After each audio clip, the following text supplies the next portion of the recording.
wardrobe, we have provided quite a few items in here for your convenience on the top shelf. And oh, that damn light is on again. That thing's always on when we open the door. There are several bins up there, and those bins, there's a first aid kit up there.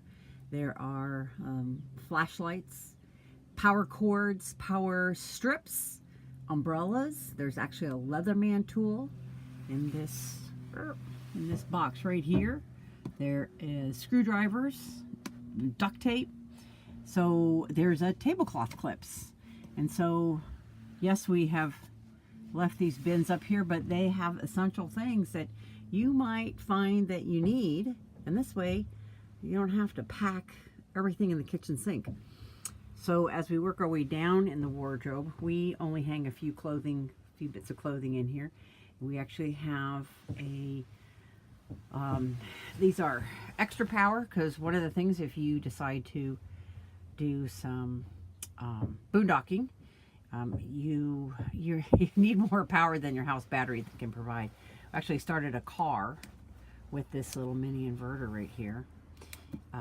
So extra power sources. We have a book we'd like for people to give us a little bit of an idea what you did, where you went. Put a little note in there. We're going to be putting some puzzles in here, some small puzzles that can be done by 2 people in a short period of time. A road atlas, just in case. We also have a few bins that you can put some of your miscellaneous items that might roll around. And there are plenty of kitchen towels. There's actually some shopping bags. And this is a tablecloth. We even have paper so you can start a fire, some paper and cardboard. And because it's kind of annoying to try to start a fire and you don't have anything to get it going. So this is where the table is also stored. That goes in the back. So yeah, we have taken up a little bit of space in the RV with some essential items, but they're so that you don't have to bring this stuff with you. You can always email us and ask us if we have particular items, but you will find that we have found it quite annoying to have to drag all sorts of little things with us when we go on trips. And it takes up a lot of space in your luggage. And you never know when you need an umbrella, and you have to pack it. So, but there are 2 in here. So that's what is found in the wardrobe of the RV. Hey, this is a shot of the wet bath. And it is a very roomy bathroom.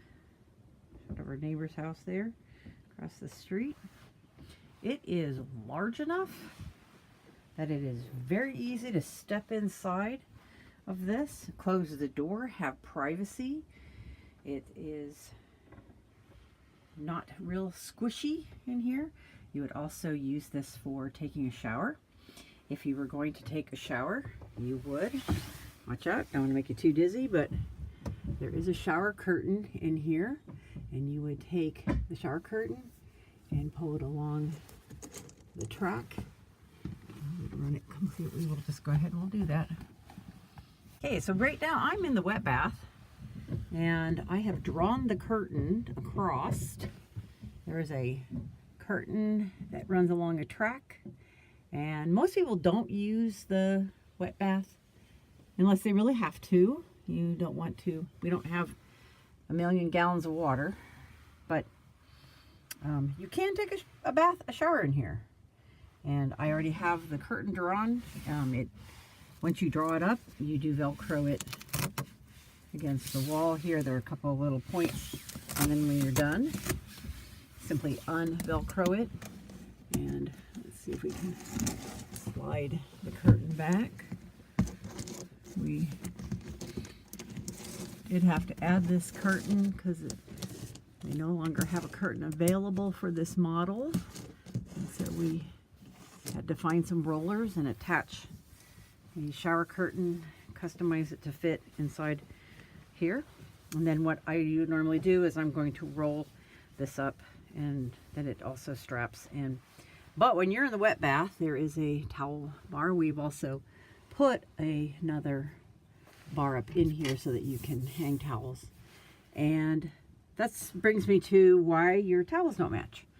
Our experience has been with a lot of bike touring and bringing your own towels that if you are traveling with someone else and they don't keep in mind what towel they're using, they take yours.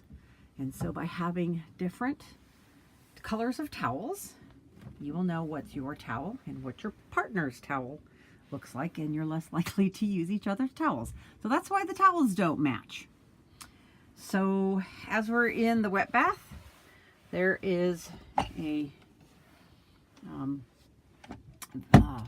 medicine cabinet. There's some antibacterial stuff in there. And you will also notice in the sink there is a can.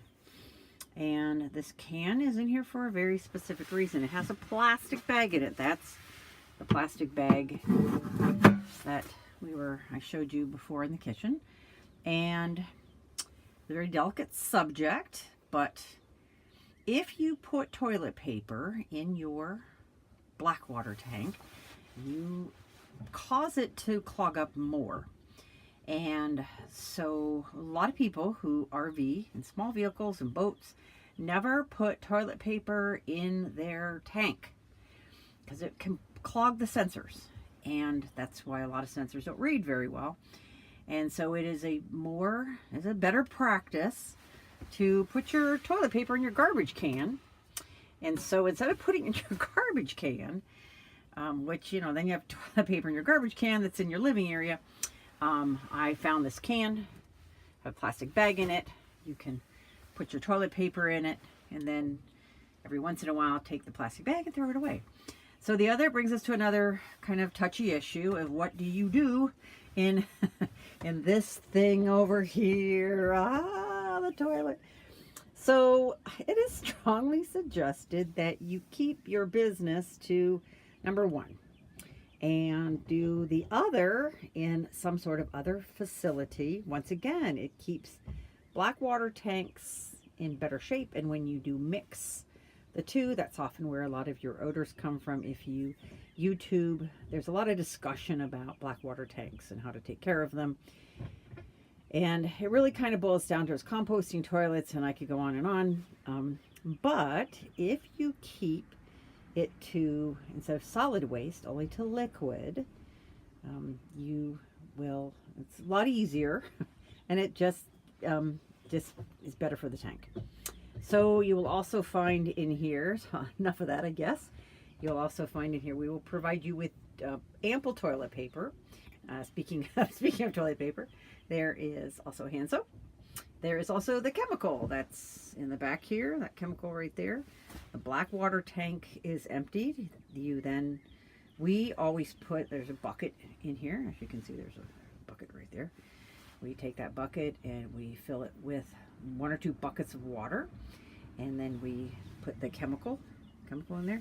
And this advice was given to me by a very, very, very seasoned RV person who actually has a ginormous Class A. And it's one of their practices, and people always comment that their RV smells good. It doesn't smell like sewage, which can be a problem, I guess. So we have adopted that philosophy of always putting a couple of buckets of water in the toilet right after we empty it.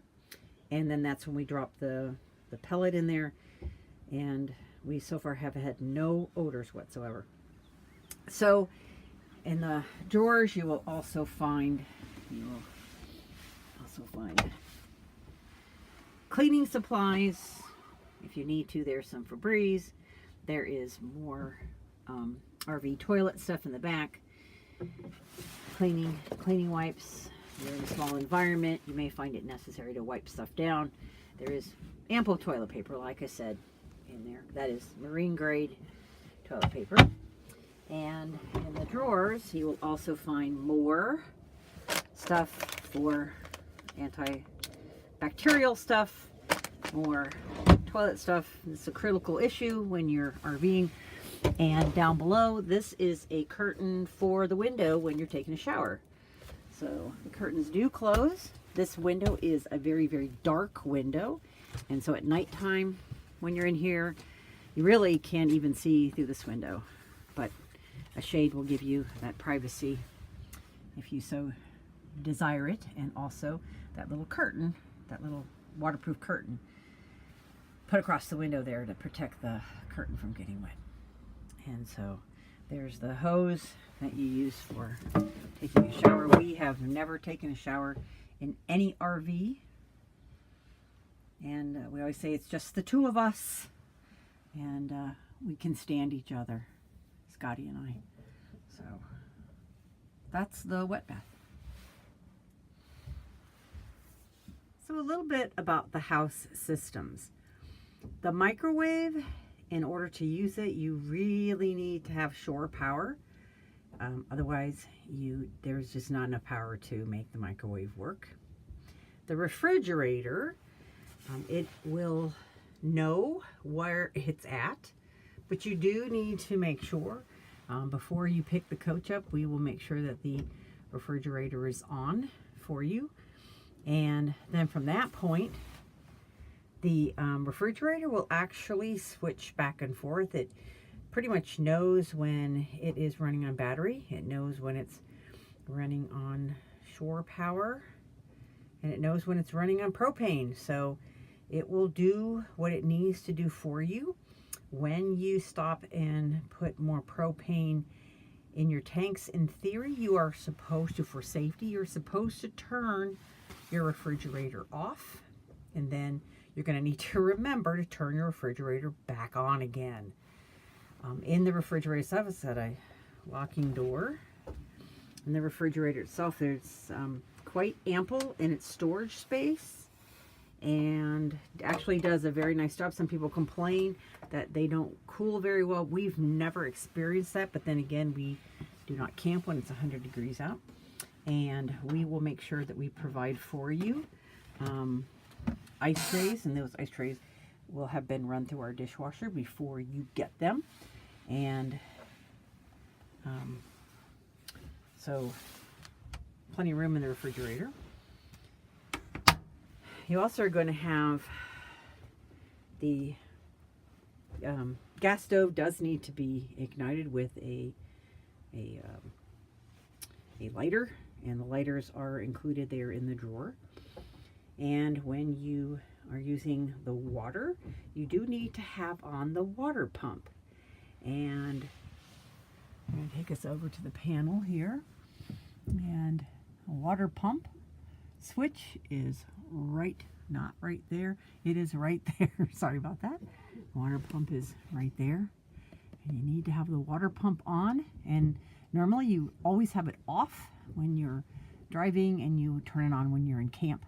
So that allows your sink to run, and that also allows you to flush the toilet. Now, if you do need to flush the toilet, you're only going to run a little bit of water down the toilet. You can just simply dump a bucket of water, or if you have a bottle of water. We always carry containers that have water in them, and then we can just, use it where we need to, and you can just kind of dump a little bit of that in the toilet bowl. So you don't really necessarily have to have the pump on to use the bathroom. So when you want to heat the water, you're going to just simply turn the water heater on. It takes about 20 minutes. This is a classic water heater. It is not one of the new hot water on demand, which, to be real honest with you, we feel those have a problem, because you have to have really good water pressure in order for them to work. In some places, when you go, especially out west, they don't have enough water pressure, and then you have no hot water. And that's how they work. And so if you have a water heater, it's going to heat your water for you. We never have ever had a problem with the classic water heater. Then you're going to have your generator. In order to start the generator, you always just hold the button down. The generator will kick on, and then you basically hold it down for about 3 or 4 seconds. And then you have the timer, which will tick by as you use it. You can actually hear it tick by. And then when you stop, you just simply push the stop button. Also have your tank levels, and at any given time, your LPG, that's your propane tank, you're going to find that propane tank will very rarely ever read full. So if it reads 2/3, often it's full. But right now, I think we just filled it, so it's going to read full. Then you're going to have an indicator on your battery level. When you get to E, obviously, you either need to start the coach or plug yourself in somewhere. We do find that the gray, black, and freshwater tanks, most people will tell you that you can't always rely on accurate readings from these. And that has been our experience every single time we have rented a coach, or even with this one. But the freshwater tank, actually right now we know for a fact our freshwater tank is empty. In fact, because we're actually having a new one installed in a couple days. Blackwater tank is supposed to be empty at this moment. Well, there you go. It says it's empty. The gray water tank should also be empty. But once again, it's kind of sort of throwing us possibly some false readings on there. So it's also really, really cold out too. So that could be part of the issue. But you monitor those but you get to know how much freshwater, black and gray, and because you don't always empty them everywhere you go, because there's something to be said about emptying full tanks. So it's as odd as that may seem. So that is kind of your basic control panel. When you first get a coach or first rent one, it's a little bit intimidating, but you have to remember it's just one step at a time, and nothing happens all at one time, and this will just become second nature within a day or two. So aside from that, up on the control panel, you have safety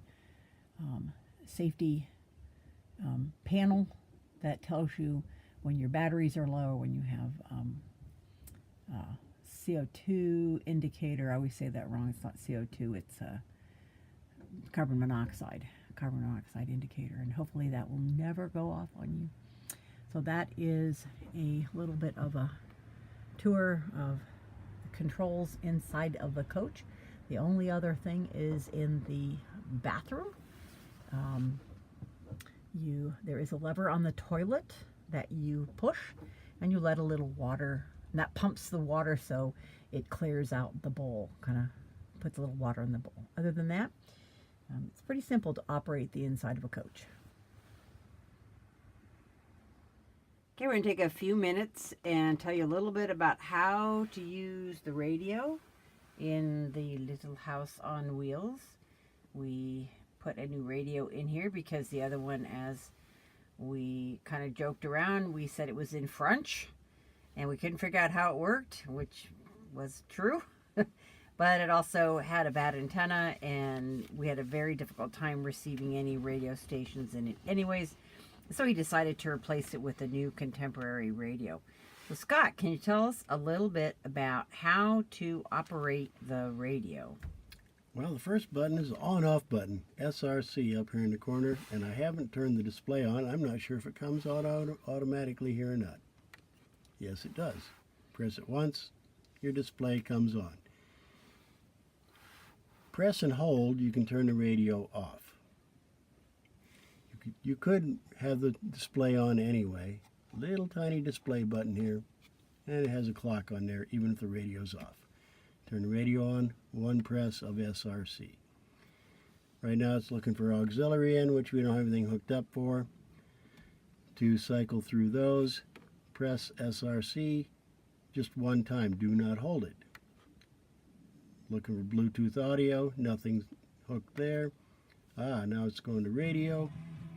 It's tuned into a station. Several station options we have. It's got 6 presets right here in FM1. Little band button, looks like a back button on a computer, will take you through FM1, FM2, also has some presets, FM3 presets, and if you want to make a preset of your own, whatever you're on, the station, press and hold 1, 2, 3, 4, 5, or 6 until it's not blinking. You've set your station, you can find it again. So it's got 3 sets of FMs, 1 set of AM stations, It's on AM, the third one right now. We can go to the first one, whatever. Big button has menu options. You can change the display settings and things like that. You can make them different colors. Once it says menu, now you turn the dial to decide what you want to do. Illumination, I want a different color. I'm looking colors, what I want to look at, so I'm going to push it again. Display colors, what I want to do. Aha, now I can cycle through by turning.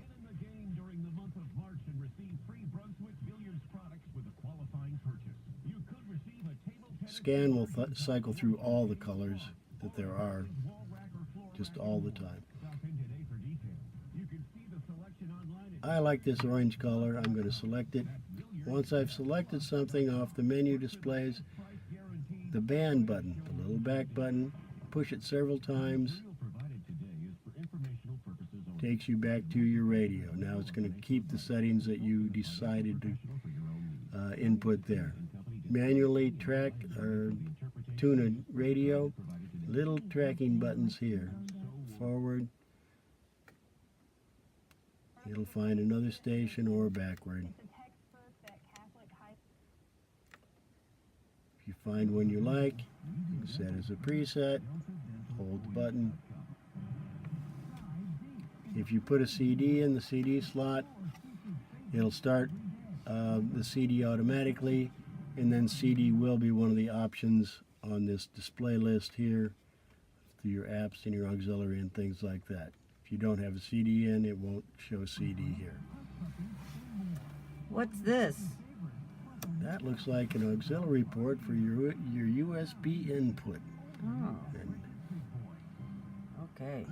How do you turn up the volume? once you're on just radio or CD or whatever, oh well, your main button just works as your volume button. How do you change the brightness of the display? You have to go to the menu. And you want to, let's see what we got here. System, mix, function, audio. Looks like probably something in illumination. Ah, dim settings, manual.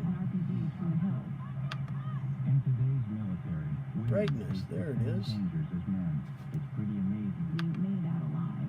It's at 10 right now. Oh, you can turn it down or turn it up. Once you've decided where you want it, use the back button. You're back on radio at the setting you wanted. Menu, illumination, brightness, brightness. If you're a veteran, visit DAV.org for free help. I'm Tiffany. I have some tips for you on how to Turn it quit up. smoking like I did. First, I did some reading about it. I found a lot of great advice on how to Back quit button. smoking and picked out the ways I thought would work best And it's for me. brighter. So, how do you turn it off? Press and hold SRC. It'll automatically display the times. You don't want any display. There's a little button here. Press it. You've got nothing. Press it again. It'll keep the clock, but not play the radio. All right. So if we want to know more information, the manual will be in the RV booklet that is kept in the RV. So you can always refer to the binder that we have available for you. And it's in French, too. If you So know. we have arrived at the car wash. Our biggest fear is getting it in the bay, and it fits from end to end. It is, the van is filthy because it went to Florida, and we brought a pocket load of quarters, and we're going to get it all nice and clean and